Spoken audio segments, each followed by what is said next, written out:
ब्रिजभूषण सैनी, राष्ट्रीय अध्यक्ष देवसेना। जी सर, गोवर्धन की तैयारी हो चुकी है, शाम को पूजन होना है, क्या समय रखा गया है और किस तरीके से तैयारी की गई है? देखिए, पिछले 2 दिन से हम इसकी तैयारी कर रहे हैं। 155 फुट का हमने गोवर्धन बनाया है। पिछली बार यानी कि पिछले साल 151 फुट का बनाया था और उससे पिछले साल 108 फुट का गोवर्धन बनाया था।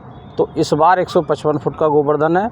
यहाँ दोपहर 2 बजे से सांस्कृतिक कार्यक्रम शुरू हो जाएंगे और 5 बजे विधिवत पूजन होगा और इसकी परिक्रमा होगी और यहाँ सबके लिए प्रसाद की व्यवस्था की गई है। बड़े धूमधाम से पिछले 3 साल से इस कार्यक्रम को हम मनाते हैं और बहुत ही आनंदमय त्यौहार मनता है हमारे यहाँ। सर, देखते हैं अमूमन दिवाली के दूसरे दिन ही गोवर्धन मनाया जाता है, लेकिन इस बार कुछ अलग तरीके से हर साल बदलता ही जा रहा है। नहीं, बदलने का देखिए कारण है हमारा जो समय की सटीक जो माप है वो सनातन धर्म के अनुसार है। समय जो बदल रहा है उसका कारण केवल इतना सा है, वो सही आकलन है। जैसे मावस को दिवाली मनती है, हमारे जितने पर्व है वो सूर्य उदय के दौरान में मनते हैं। जिस दिन सूर्य उदय होता है और प्रातः काल में उस दिन पर्व का समय होता तो वो मनता है। लेकिन दिवाली इसका बिल्कुल अपवाद है। दिवाली चंद्रमा के हिसाब से बनती है। 31 अक्टूबर की शाम को 3 बजे से 58 से ये मावस शुरू हुआ।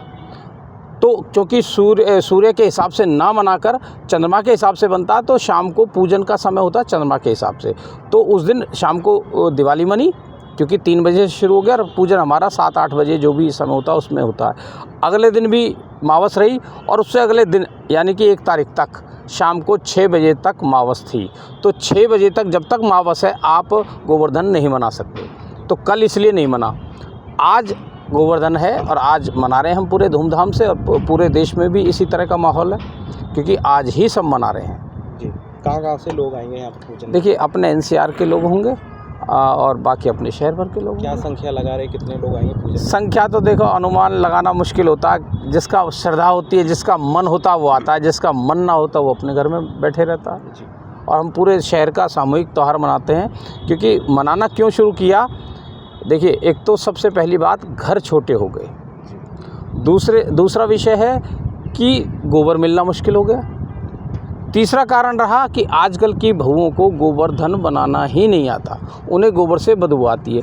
तो हमें लगा कि कहीं ना कहीं ये त्यौहार विलुप्त होता जा रहा है, क्योंकि घरों में लोग थालियों में बनाने लगे, आटे से, मैदा से, सूजी से वो गोवर्धन बनाने लगे।